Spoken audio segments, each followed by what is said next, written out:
Yeah, good afternoon. It's actually a nice Sunday to talk to you about emotions. And this is a kind of a heavy part of the course, so the sun will help a little bit. And I'm going to just kind of touch on some of the things that I consider to be the most important. And I want to talk a little bit about grief, because I think this is something that we are all dealing with right now. Grief is a hard one because it is obviously one of the most difficult emotions there is. And we're all different. There is no right or wrong way to really go through the grieving process. But it's something that you have to kind of get used to because you're going to go through it quite a few times. Now, I could use what's going on now as a really good example because we are grieving a lot of things. We could be grieving the loss of life in our country. We could be grieving a loss of a job because of this.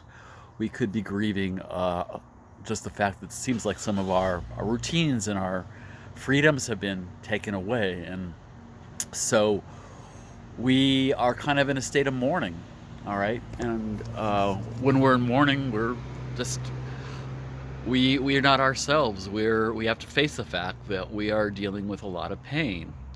Um, it is the hardest thing. It really is. And if you look at grief just in terms of the kind of things that we mourn over, we mourn over the loss of loved ones. We mourn over the loss of our four-legged loved ones, end of a relationship, end of a career, our health, our freedoms, anything that you'd actually mourn over. And like I said, right now we're mourning over a lot of things. I mean, you could say that we're our country in mourning as we go through this. Um, Everybody's on a different tempo. Everybody handles this differently, and you can look at the stages of loss to kind of understand that because, I mean, you look at them kind of the way they would look if I were putting them on the board. You have denial, which of course, how can this be happening? How's this possible? I just spoke to them yesterday. I just saw them yesterday. I just fed her this morning. I mean, it's kind of hard to accept. So we go through a period of, really? It's not possible. Then we have anger, and anger is absolutely positively a part of grieving because we're mad. I know we don't have control over this. It doesn't seem fair.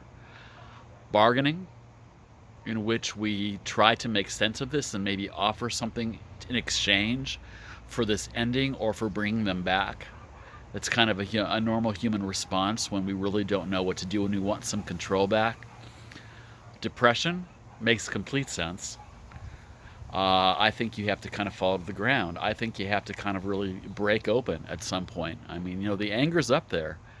But if you go past that anger, there's depression in there and sadness. And sometimes that sadness also is just being numb, feeling nothing. That's a part of the grieving process. Now, eventually, you want to reach acceptance, which is accepting your situation or accepting your loss. And it isn't like one grand day you wake up and your world has changed. It's more about you can say it, you can acknowledge it, you can deal with it, you can face it, you're not running from it anymore. That's kind of what acceptance is. But you have to understand with these stages of loss, you're all over the place. It is not linear. I mean, humans are not linear, and we don't deal with things in a linear way, so you may jump. You may be in denial, and then in anger, and then in depression, and then go back to denial again, and then reach acceptance.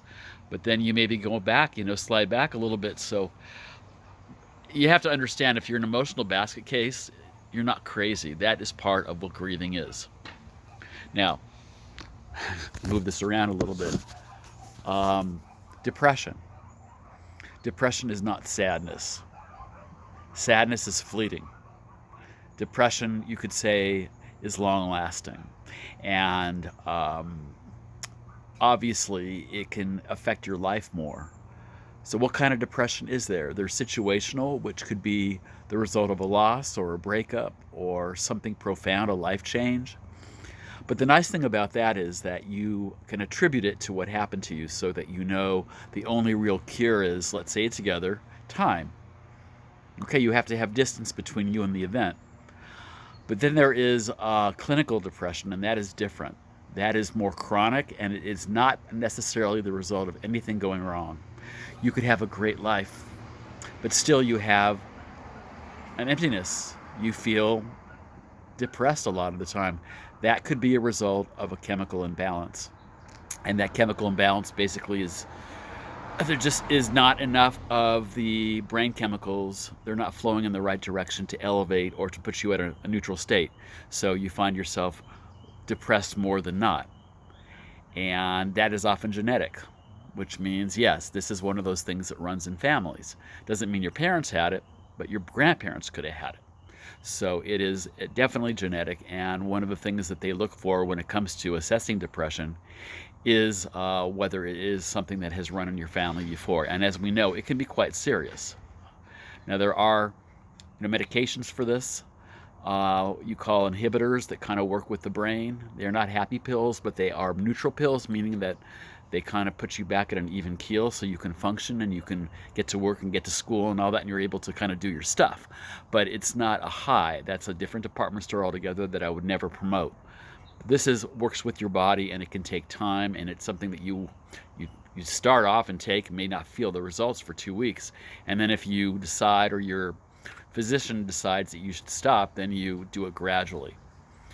There are other forms of depression I'm not going to really get into, like postpartum, seasonal adjustment disorder, PTSD. Depression is a huge area.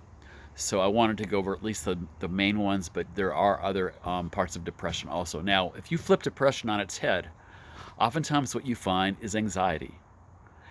They kind of, in a sense, folks that have that chemical imbalance, they kind of run parallel, meaning that if you're depressed, oftentimes you also experience anxiety. I mean, depression being more inward and anxiety being more outward. If you have, you get anxious before an exam or, on stage, that's not what I'm talking about. That's very specific, and that's controllable. I'm talking about generalized, where it just kind of freely hits you, and you go into that kind of overwhelming kind of fight or flight mode where your body is just going crazy. Your breathing increases, your heart rate increases, you may have some pain, your body tightens up, your thoughts are all over the place, your adrenaline is kind of pumped up. That could be considered to be a case of instant anxiety, if you want to call it that. Hits you very fast. And it is more generalized. Like I said, it doesn't matter what you're doing because you're not running from anything. I mean, obviously, if you were running from something, you need your body to act like that. You need your adrenaline to go up. You need, your heart rate to go up. But if there's no threat, well, why is this happening? It's happening because you may have a generalized anxiety disorder of some kind, or panic attacks, as we call them, that come out of nowhere that cannot be attributed to anything going on in your life right now. And these, just like depression, can also stem from unresolved issues, things we talked about in the psychodynamic theory. We talked about that a little bit. Things that are kind of in your unconscious mind that want to have attention. One of the way they do it is by, well, unfortunately, it gives you anxiety or gives you depression. So those two are absolutely related. Now, fear is a rational response to something. It makes sense, okay? I think a kid should be afraid of a monster. They don't understand it. We're fear of the unknown, okay? They're going to be afraid of those things. Adults might be afraid of going belly up, of a financial decline, or if they're single, let's say, they're afraid they're going to be alone forever. That's a fear. But they change. From when you're a kid, they're more tangible. As an adult, they're more intangible and real, okay? Now, anger, I want to touch on a little bit because it is a secondary emotion, meaning that it's usually not the anger that's the presiding problem. I mean, don't get me wrong. If you're playing basketball or something and you don't win the game, you might be a little angry about that. But I'm talking about folks that you might know that are angry all the time, or that's their default emotion. Anger is what we call a secondary emotion because oftentimes there's another emotion that's prompting it to happen. In other words, it's kicking it out there because, heck, it's easier to get angry than it is to be sad or vulnerable, okay, or to feel misunderstood or to be afraid or to admit that.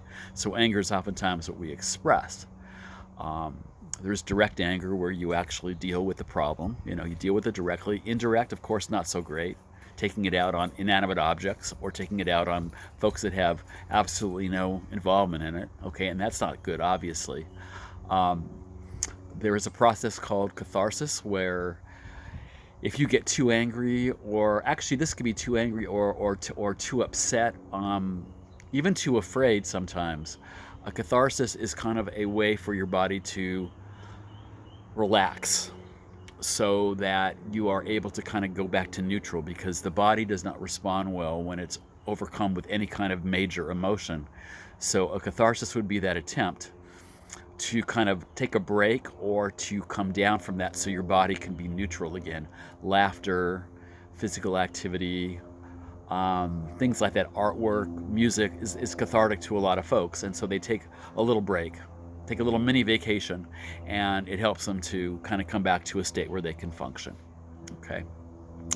Lastly, I want to mention the trigger effect, and that is basically a psychological trigger, because you hear this a lot, folks being triggered by this and triggered by that. What I'm talking about is when it relates to something in your upbringing, perhaps something that has to do with your past. So let's say that you were heavy and you were bullied a lot because you were heavy as a kid. You may be more sensitive, even if you're not heavy anymore. When you hear the word fat or obese, it might trigger you a little bit, or something like that. Or let's say that you grew up and you didn't have money, you were poor, or came from a poor family, and you do well for yourself, get a good education, and you're making good money. You still have a very strong sensitivity when you hear the word rich or see somebody flaunting money. It may trigger you a little bit, okay, because it's touching on part of your upbringing, something that you're very sensitive to. So that's why I call it kind of a psychological trigger. That's it for now. There's much more to this chapter, but that's all you need to kind of be aware of for right now. It is a nice day. I'm sorry to give you the heavy emotions today, but maybe it makes it a little easier to swallow, kind of like Mary Poppins, a spoonful of sugar. All right, take care.